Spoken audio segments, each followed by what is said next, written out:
porque es importante que nosotros cultivemos el hecho de que adoremos a Dios como Él quiere que le adoremos, no como nosotros pensamos, sino como Él lo ha dispuesto en su palabra. Amén. Amén. Bueno, lo primero que les voy a decir es que la palabra adorar tiene una raíz griega que es, va a aparecer ahora cuando movamos la palabra griega proskuneo. ¿Cómo es? Proskuneo.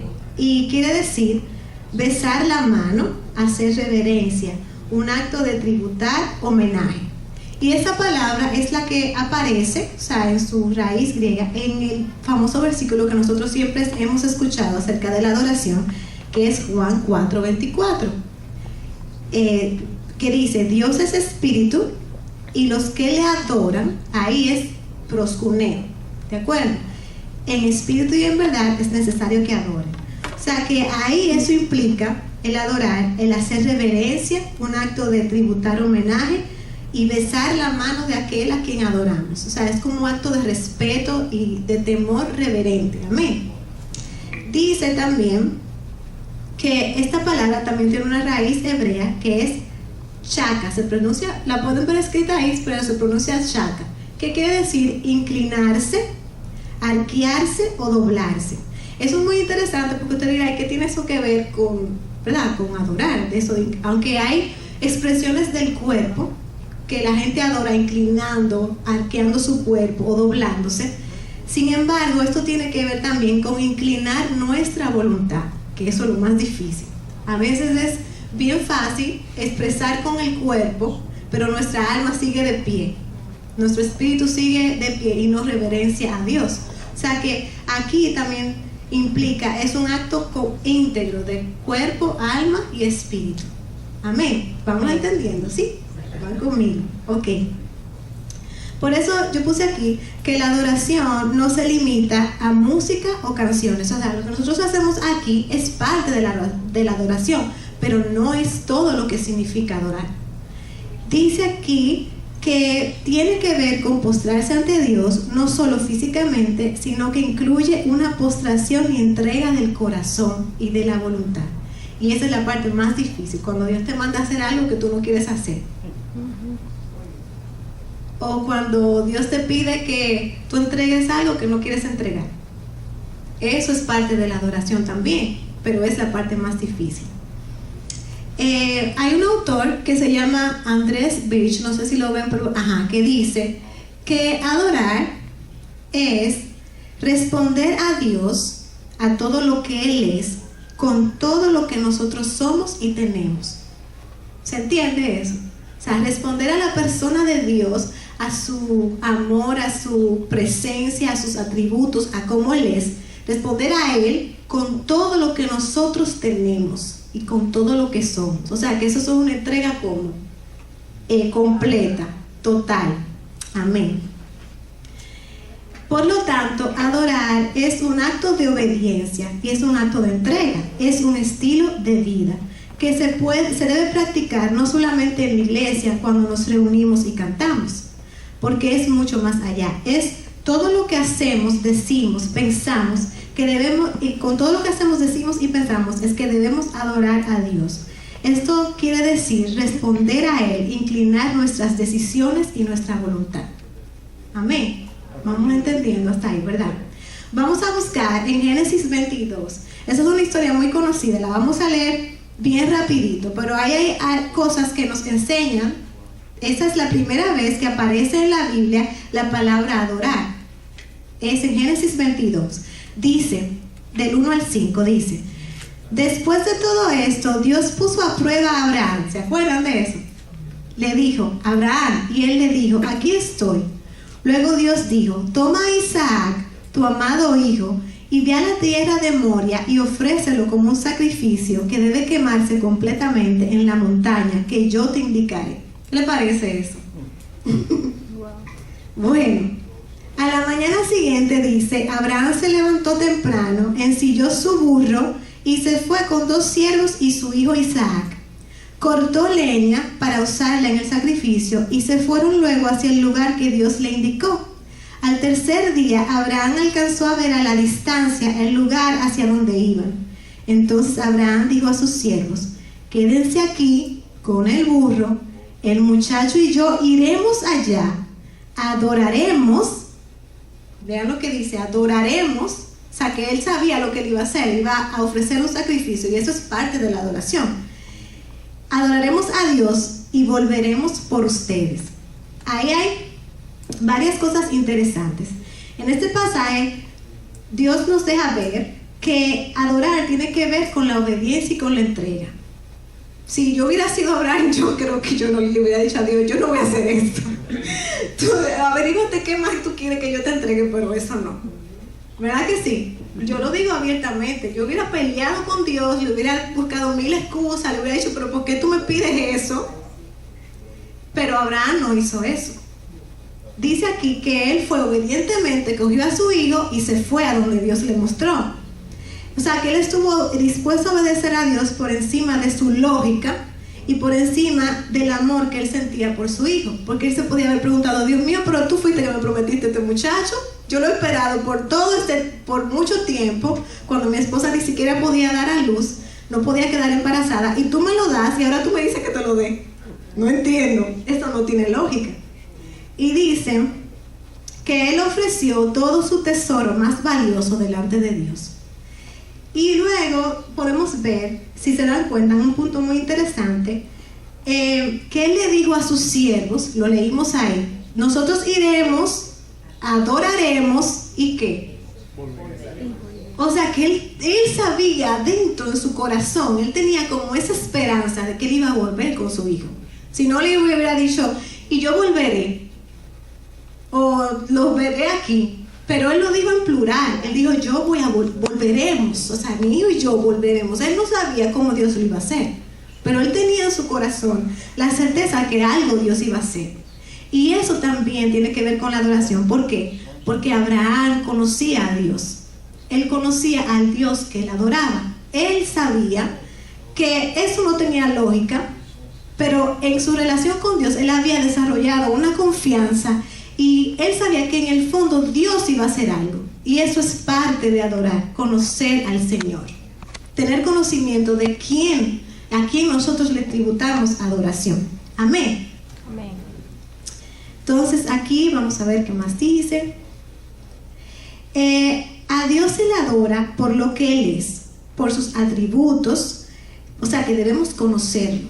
¿Cómo conocemos a Dios? A ver, ¿quién sabe? ¿Cómo podemos conocer a Dios? Una forma. ¿Cómo? Por medio de la fe. Por medio de la fe. Y también por medio de ¿qué? ¿Qué más? Por medio de la palabra. Si no estudiamos la palabra, no vamos a conocer el Dios que adoramos. Si no le buscamos y oramos, tampoco lo vamos a conocer. Y si no le adoramos más en intimidad, tampoco lo vamos a conocer. O sea, es todo una mezcla de cosas, ¿verdad? De todos estos conceptos. Y dice aquí que la adoración no se busca la mano de Dios, sino que se busca su rostro. Muchas veces nosotros venimos equivocadamente a buscar a Dios, a pedirle cosas. Y no es que sea malo. El Señor es nuestro proveedor, nuestro sanador, el que nos da todo. Pero uno tiene que aprender que no siempre, si tú quieres adorar a Dios completamente, no siempre tienes que venir a pedir.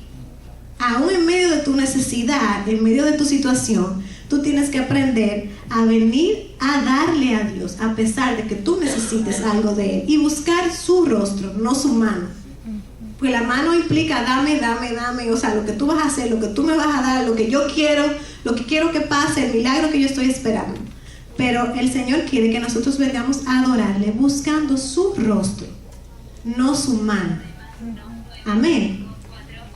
O sea, vamos a ver ahí que la adoración tiene que ver con ¿qué? Léalo ahí, obediencia, que lo leímos en Génesis 22, del 1 al 5, la experiencia de Abraham. Tiene que ver con conocimiento de Dios, de su persona y sus atributos. También tiene que ver, vamos a buscar ahí otra porción bíblica, que está en Miqueas 6, del 6 al 8, que dice, alguien dirá, ¿qué debo llevar cuando me acerque el Señor? O sea, ¿qué yo debo traer cuando me acerque el Señor? ¿Qué debo hacer cuando me incline ante el Dios Altísimo? Me presentaré con sacrificios y terneros de 1 año. ¿Se sentirá complacido el Señor con miles de carneros y 10,000 ríos de aceite? ¿Tengo que entregarle mi primer hijo como pago por mi culpa? ¿Tengo que entregarle el fruto de mis entrañas como pago por mi pecado? Y Dios responde, o sea, el profeta, Dios lo usa para responder y le dice: hombre, si el Señor ya te ha dicho lo que está bien, Él ya te ha dicho lo que quiere de ti. Y ahí lo vemos que dice: hacer justicia, amar misericordia y humillarse ante tu Dios. Aleluya. Aquí lo dice de otra manera. En esta versión lo dice: que seas justo, que te guste mostrar fiel amor y que vivas humildemente con tu Dios. Aleluya. También adorar tiene que ver con algo que dice ahí: presentar nuestros cuerpos en sacrificio. Vamos a buscarlo en Romanos 12, del 1 al 2. En la versión Reina Valera, hay una parte que dice: así que, hermanos, ruego por las misericordias de Dios que presentéis vuestros cuerpos en sacrificio vivo, santo, agradable a Dios, que es vuestro culto racional.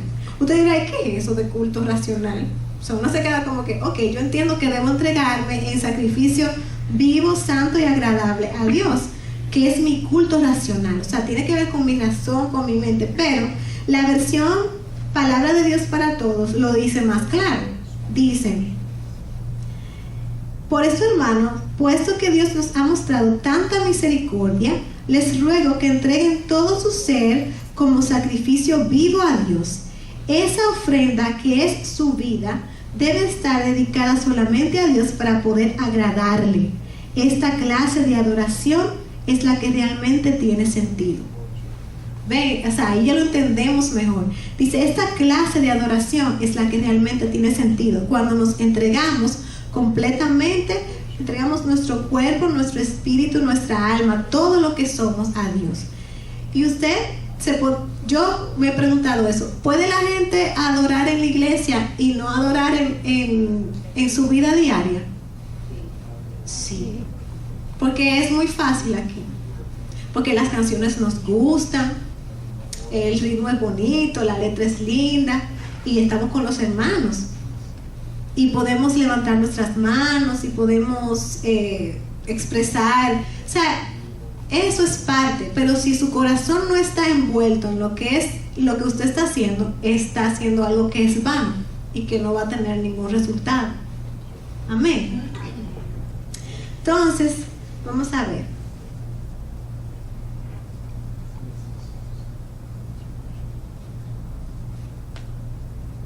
Ok, por lo tanto, vemos que cantar con amor y pasión a Dios, poniendo nuestro corazón, cuerpo y espíritu en ello, es una parte de todo este acto de obediencia que es la adoración.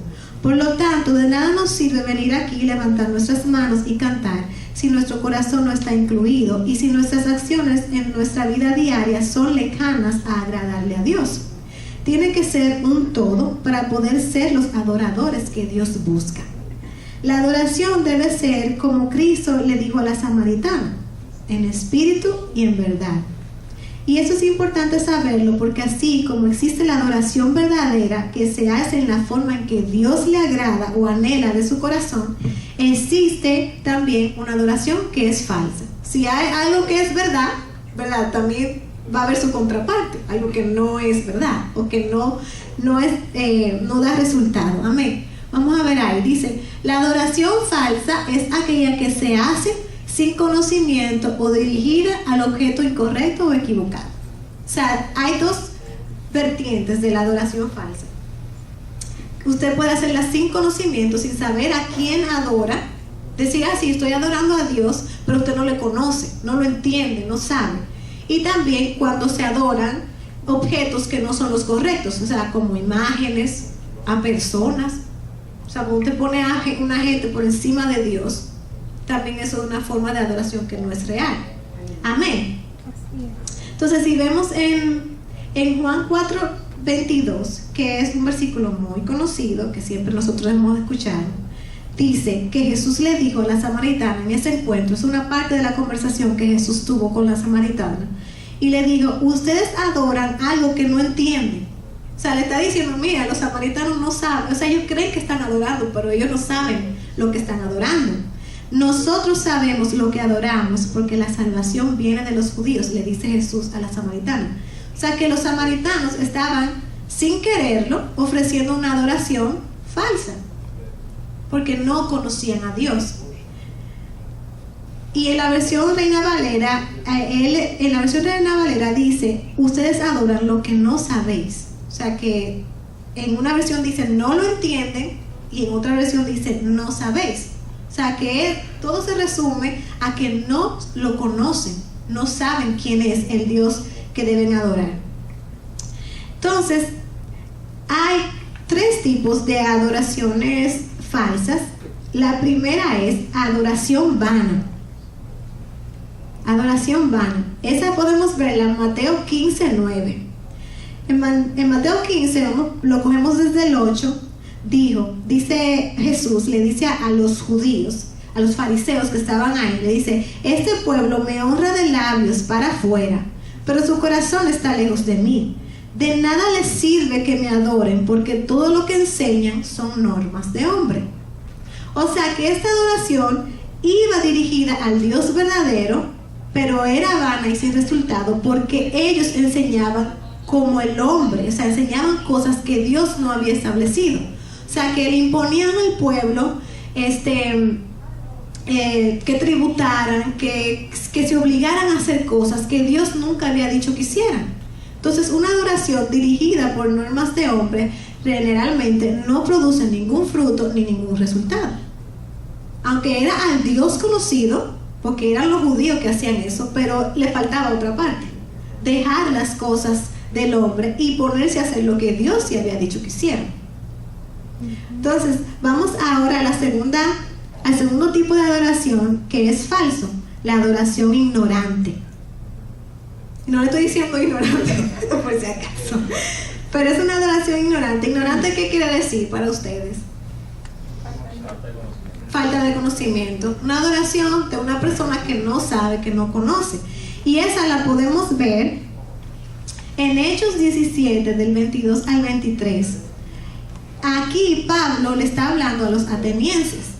Pablo, en esos viajes misioneros que se dio ese hermano, él llegó a Atenas y él le habló a ellos y le dijo, dice aquí, entonces Pablo, puesto en pie en medio del Areópago, dijo, varones atenienses, en todo observo que sois muy ¿qué? Religiosos. Dijo, ustedes van a la iglesia todos los domingos, ustedes hacen todo lo que le dicen que hagan, ustedes son bien religiosos. Porque pasando y mirando vuestros santuarios, hallé también un altar en el cual está esta inscripción, al Dios no conocido. O sea, ellos tenían todos los dioses ahí, todito, lo que ellos conocían. Y por si acaso, al que no conozco, lo voy a poner aquí y también lo voy a adorar. Al que vosotros adoráis, pues sin conocerle. Entonces el Pablo dice, pero yo se los vengo a anunciar. O sea, yo le vengo a decir quién es ese Dios que ustedes no conocen. O sea, los atenienses creían que estaban adorando, pero ellos no sabían. Ellos le pusieron hasta el nombre, yo no lo conozco, pero lo adoro. Es una adoración ignorante. Aleluya. Y entonces, otro tipo de adoración falsa es la adoración voluntaria. Y usted dirá, Dios, pero se necesita la voluntad para adorar a Dios. Sí, pero este tipo de adoración tiene ese nombre de voluntaria porque es una adoración, diseñada por el hombre. Una forma dictada por hombres. Es una forma de adorar que el hombre escoge por sí mismo. O sea, no es como Dios me dice, sino que yo lo voy a hacer como yo quiero. A la manera que yo me resulte más fácil, a la que yo me acomode, a la que me caiga bien a mí y a mi vida, esa es la que yo voy a coger, no la que Dios ha revelado en su palabra. Y vamos a buscar en Colosenses 2, del 20 al 23, que dice así: puesto que ustedes murieron con Cristo y fueron liberados de los poderes espirituales del mundo, ¿por qué todavía siguen reglas como no comas esto, no pruebes esto otro, no toques aquello? Esas reglas hablan de lo que se acaba con el uso y no son mandamientos de Dios, sino reglas y enseñanzas humanas. Parecen ser sabias porque requieren que la gente practique una intensa devoción. O sea, eso es algo que tú piensas que tú le estás dando todo a Dios cuando tú estás cumpliendo con esas cosas. Y que se niegue a sí misma y que se castigue severamente el cuerpo. Pero no ayudan a controlar los deseos perversos de nuestra naturaleza carnal. Wow, o sea, eso no tiene resultado. O sea, aunque yo pienso que estoy dando y dando, aunque yo pienso que estoy entregando todo y castigo mi cuerpo en sacrificio, como no es la forma en que Dios ha dicho, no tiene ningún resultado. Es vano, no sirve. Por eso, la adoración voluntaria que yo escojo por mí misma no es la forma. Otro ejemplo, que no lo vamos a leer, sino que yo sé que ustedes han escuchado de él, está en 2 de Samuel 6, del 1 al 11, que trata de cuando David trata de llevar el arca del pacto de nuevo a Jerusalén. ¿Se acuerdan de esa historia? Sí. Ustedes saben que el arca del pacto de Dios es representación de la presencia de Dios, ¿verdad? Para el pueblo de Israel, en ese momento de la historia, el arca del pacto representaba la presencia de Dios, la bendición de Dios. Y el arca estaba fuera de Jerusalén, porque los filisteos la habían capturado. David decide que él tiene que traer el arca. Él se da cuenta de la importancia de tener la presencia de Dios de nuevo en Jerusalén. O sea, no por allá vagando. Él tenía que traerla de nuevo a la tierra del Señor, porque él sabía que ahí habitaba la presencia de Dios. Y él decide que la va a buscar. ¿Cuál fue el problema de David? Que él no leyó cómo era que él tenía que buscarla.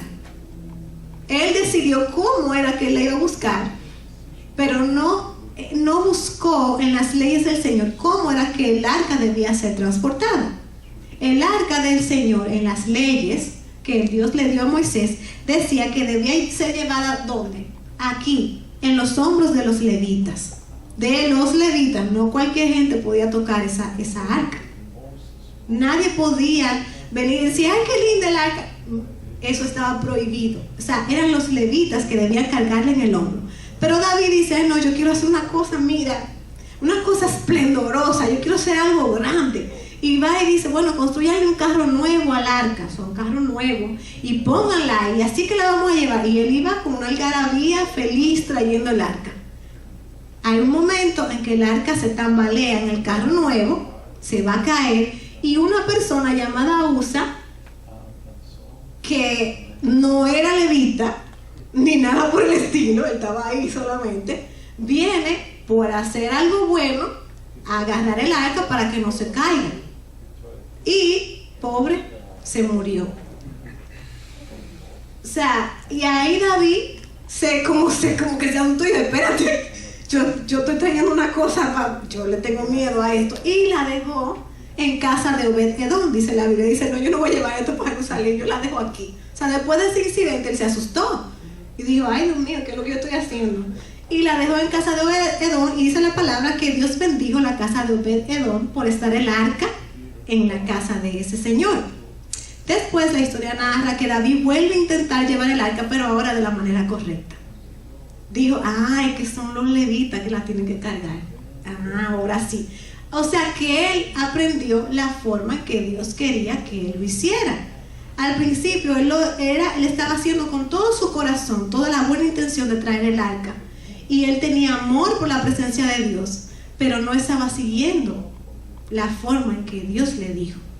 Y por eso sucedió algo lamentable, una persona murió. Claro, yo no estoy diciendo que Dios lo va a matar si usted adora de la forma incorrecta. Lo que estamos es aprendiendo la importancia de hacerlo como Dios quiere, para que lo hagamos según su revelación. Amén. Aleluya. Entonces, ya que aprendimos las partes de la adoración vana y falsa, vamos a ver lo que es entonces una adoración verdadera. Dice, la adoración verdadera requiere 3 cosas importantes. ¿Cuál es la primera que dice ahí? El objeto correcto. Vamos a ver en Juan 4, del 23 al 24, otra parte de la conversación que Jesús tiene con la samaritana, que él le dice, pero llegará el momento, y en efecto ya ha llegado, en que los verdaderos adoradores adorarán al Padre en espíritu y ¿qué? Y en verdad. El Padre está buscando gente que lo adore así, pues Dios es espíritu y los que le adoran deben adorarlo en espíritu y en verdad. O sea que ya Jesús está hablando aquí de cómo es que Dios quiere que le adoremos. Amén. Y el objeto correcto de nuestra adoración es el Dios verdadero. O sea, si va dirigida a otra cosa, entonces ya no es adoración verdadera. Dios desea que los hombres le adoren. Usted lo ve ahí en ese versículo, que Jesús le dice a ella, el Padre los está buscando. Y cuando usted está buscando algo, ¿por qué será? Porque no lo encuentra. Si usted se pone a buscar algo es porque lo necesita y porque no lo encuentra. Entonces Jesús dice que el Padre está buscando adoradores que lo adoren en espíritu y en verdad. En Efesios 4:6, o sea, de las tantas razones que nosotros tenemos para adorar a Dios, nosotros como raza humana, como seres humanos y como hijos de Dios, en Efesios 4:6, déjame ver si yo lo encuentro, parece que no la puse aquí. ¿Alguien la puede buscar? Efesios 4:6.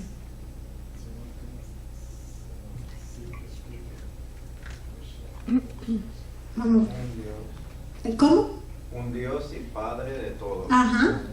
el cual es sobre todas las cosas y por todas las cosas y en todos vosotros.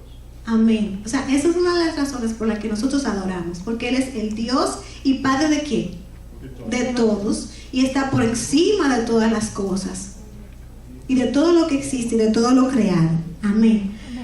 Entonces, otra parte de la adoración verdadera, además de que lo hagamos hacia el objeto correcto, es que debe ser ofrecida en el Espíritu, como el mismo Jesús le dice a la samaritana. Entonces, que usted diga, ¿y qué es eso de en el Espíritu? Bueno, pues es contrario a los ritos y ceremonias y la pompa de una adoración externa. La adoración espiritual es esa donde el corazón es ofrecido a Dios y no depende de formas externas, o sea, no depende de lo que esté pasando. Que la guitarra no funciona, o que la persona que está cantando está ronca, o que se le fue la luz. Aquí no pasa eso, pero allá en Santo Domingo sí. Se fue la luz y no podemos seguir cantando. O sea, la adoración espiritual no depende de eso. No depende de lo que esté pasando en mi exterior, ni de los ritos, ni del proceso del culto. Que si no oraron primero, y no es que si las ofrendas van primero o que van después. No depende de nada de eso. Es en el Espíritu. Amén. ¿Estamos entendiendo hasta ahí, verdad? Y dice, y es guiada por el Espíritu Santo que está en nosotros.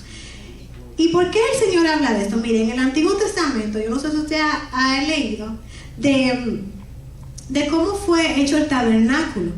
Ustedes han estudiado esa parte del tabernáculo de Moisés, de todas las cosas que tenía, todos los ritos que había que hacer, que había que lavarse la mano primero, hacer el sacrificio, lavarse las manos, solamente podía entrar el sacerdote al lugar santísimo y tenía que estar vestido de cierta manera, y que los animales que se ofrecían no podían tener ninguna falta, no podía ser cojo, no podía ser ciego, no podía ser tuerto. O sea, bueno, ustedes se ponen a leer todo eso y todas las cosas que ahí dice, todo eso es una adoración como que apelaba a qué, a lo que usted estaba viendo, porque tenían que hacer tantas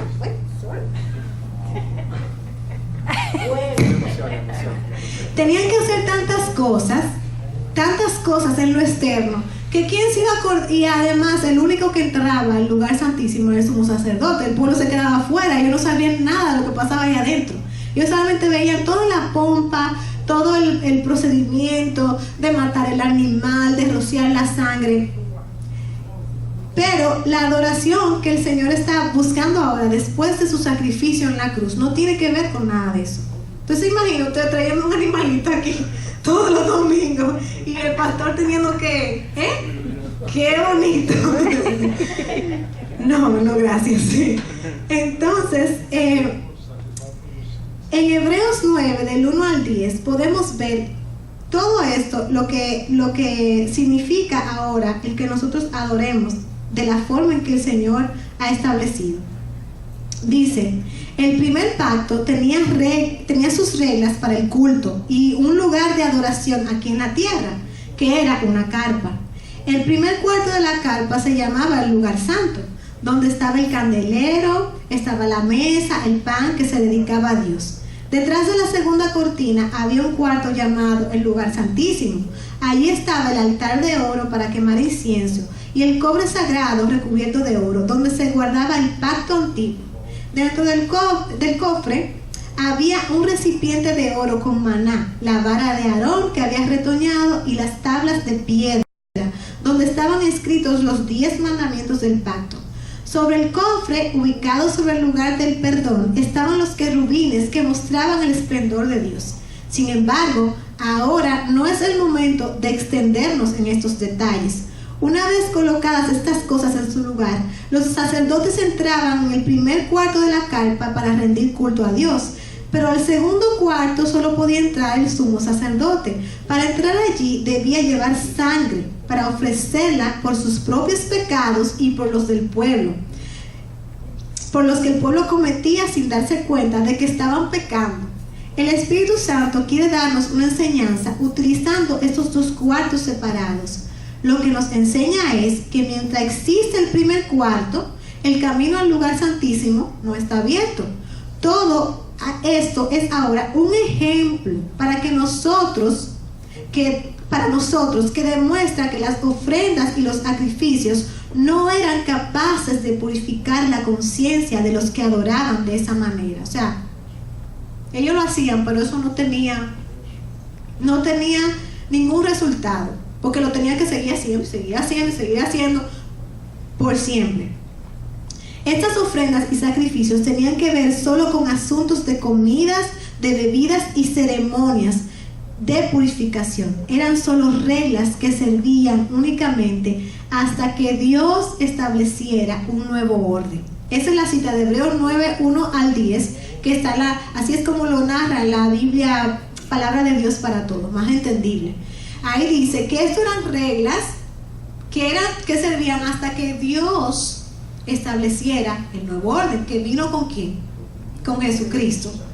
Entonces, ahora la adoración es así, la adoración en espíritu. En Corintios 3:16 dice: ustedes deberían saber que son el templo de Dios y el Espíritu de Dios vive en ustedes. O sea que ya no es una carpa o estas 4 paredes, sino que donde quiera que yo esté, este cuerpo, esto es templo del Espíritu Santo. O sea que usted puede estar en la escuela, en el trabajo, en el auto, no sé, donde usted quiere estar, y usted es templo del Espíritu Santo. En usted se está adorando a Dios, porque el Espíritu Santo vive dentro, ¿verdad? Amén. Dice en 1 de Pedro 2, el versículo 5 y el versículo 9, dice: ustedes también son como piedras vivas que Dios utiliza para construir un templo espiritual, no un templo de 4 paredes, sino del Espíritu. Ustedes sirven a Dios en este templo como sacerdotes santos y por medio de Jesucristo ofrecen sacrificios espirituales agradables a Dios. ¿Por medio de quién? De Jesucristo. Dice: pero ustedes son un pueblo elegido por Dios, sacerdotes al servicio del Rey, una nación santa, un pueblo que pertenece a Dios. Él los eligió para que anuncien las poderosas obras de aquel que los llamó a salir de la oscuridad para entrar en su luz maravillosa. O sea que nosotros, además de ser templo, somos sacerdotes, somos el pueblo que Dios eligió. ¿Para qué? Para proclamar. La adoración también tiene que ver con eso, con proclamar, con decir, con hablar de las maravillas que Dios ha hecho, de su maravillosa luz, de lo que Él ha hecho por nosotros. Amén. Y en Hebreos 13:15 dice: por medio de Jesús ofrezcamos siempre un sacrificio a Dios. Ese sacrificio es la alabanza que viene de labios que proclaman su nombre. Aleluya. Ahí ya empieza ya lo físico. Lo físico ahora no es todos estos ritos, sino cómo lo expresamos con nuestro cuerpo. Cómo las demás personas pueden entender que nosotros vivimos y somos de Dios. Amén. Ahora, la otra parte de la adoración verdadera, ya la final, es la adoración en verdad. Ahí la pueden ver. Y esta es una adoración basada en Cristo, que es la verdad. O sea, ¿qué quiere decir, hermanos? Que si usted no tiene a Cristo, no tiene la forma correcta de adorar. Le falta eso. Si el Señor Jesús no es el dueño de su vida y usted no le ha rendido su corazón a Él, no hay forma de que usted adore en verdad. No hay manera. Dice, es la que está en contraste con las sombras. ¿Por qué decimos las sombras? Porque ¿se acuerdan lo que leímos ahorita del tabernáculo y todo eso? Todas esas cosas que se hacían en el Antiguo Testamento eran sombras y tipos de lo que Dios iba a establecer con la venida de Cristo. Eran una sombra que anticipaba la adoración que Dios quiere ahora. El tabernáculo es una sombra. Los sacrificios animales eran una sombra del sacrificio perfecto de Cristo. Gracias a Dios por Cristo. Ya no tenemos que ofrecer más animales. Él fue el sacrificio perfecto y completo. O sea, no hay que seguirlo haciendo porque ya Él lo hizo todo. Por eso Él dijo en la cruz, consumado es. Ya se acabó esto. Ya terminó. Al llegar Cristo, ya no adoramos basados en sombras, sino en base a la verdad y la realidad de su sacrificio.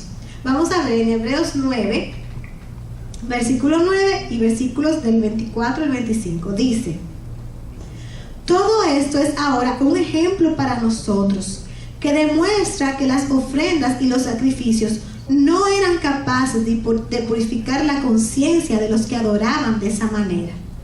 Porque Cristo no entró al lugar santísimo hecho por hombres. O sea, Él no entró al lugar santísimo del tabernáculo.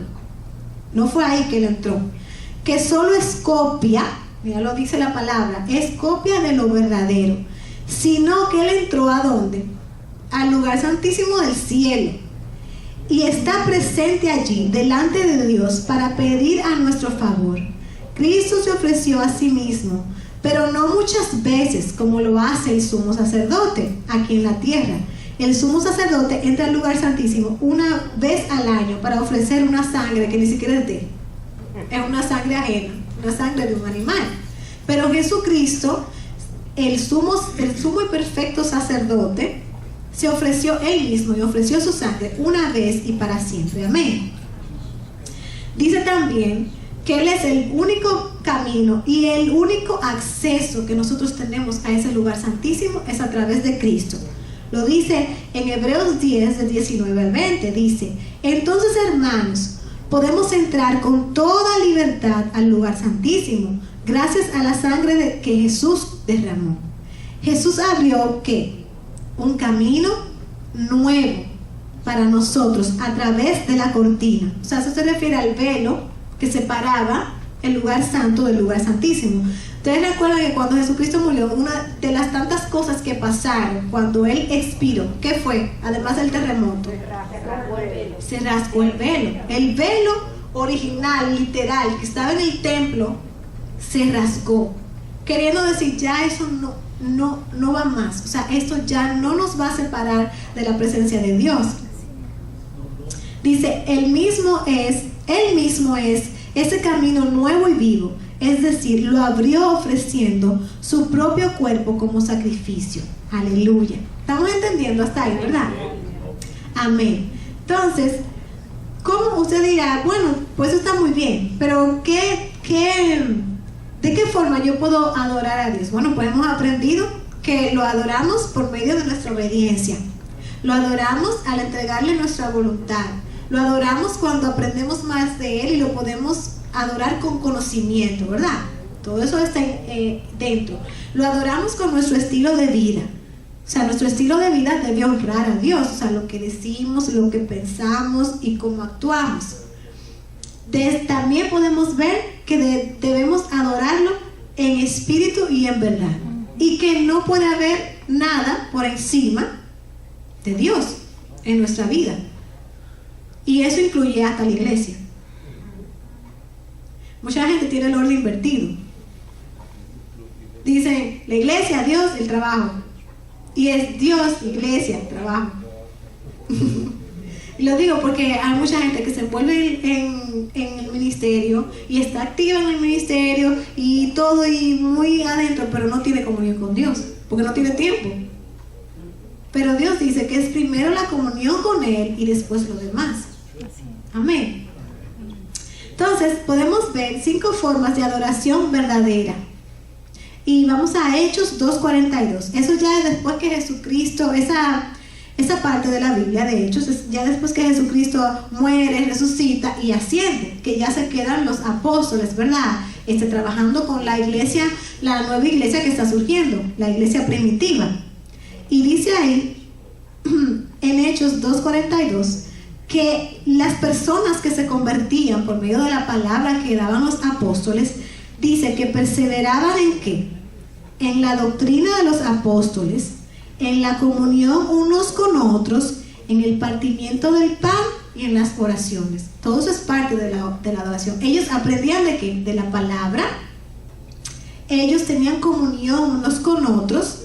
Ellos partían el pan, o sea, además de que compartían la comida, esa parte ahí se refiere a la cena del Señor, que también hacían la comunión, lo que Jesús estableció antes de irse: partir el pan, beber el vino, recordar su muerte, su sacrificio, las oraciones.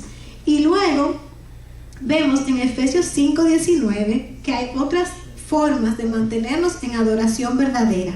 Dice aquí en Efesios 5:19: anímense entre ustedes con salmos, con himnos y cantos de alabanza.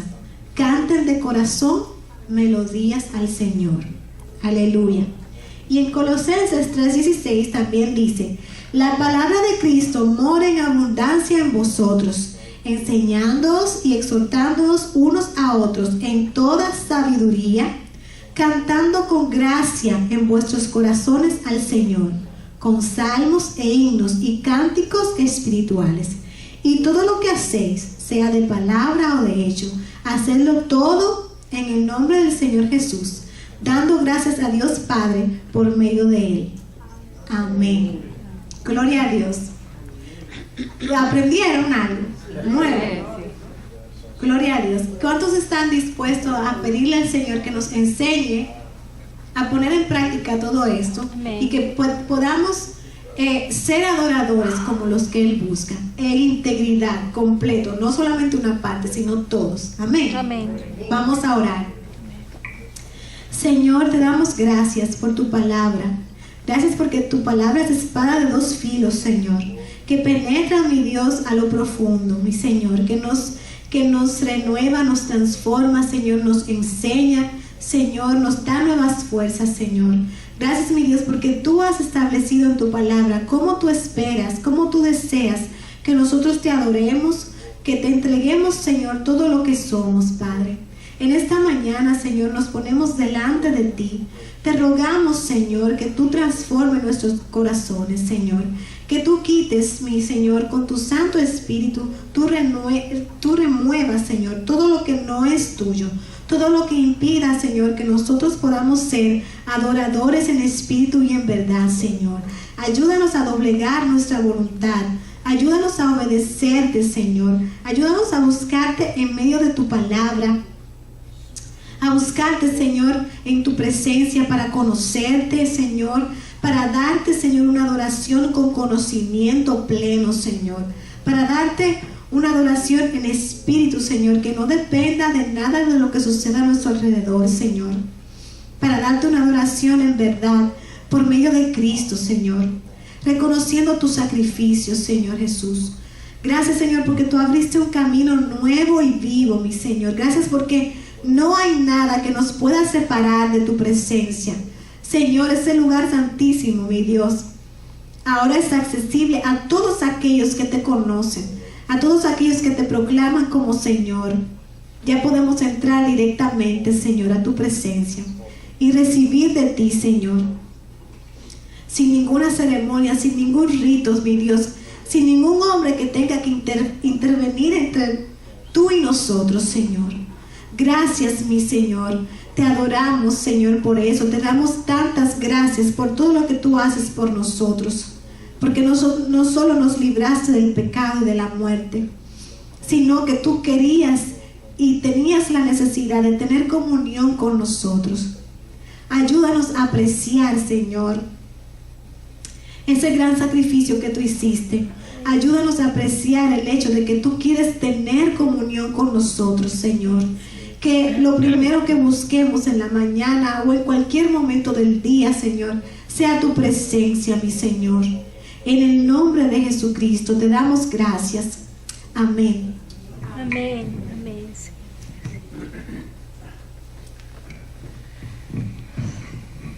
Amén. Bueno, ahora voy a predicar yo.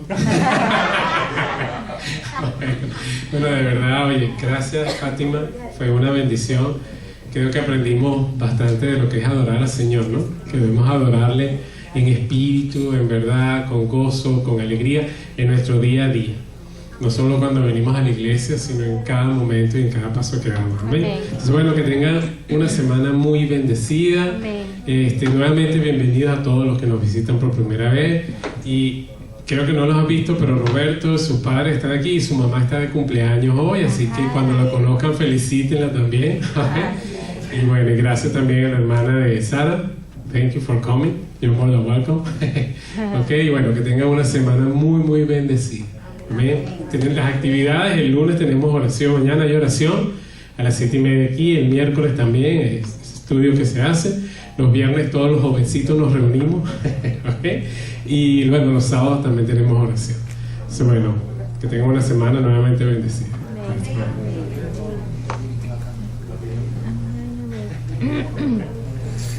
Los lunes y los miércoles los reunimos.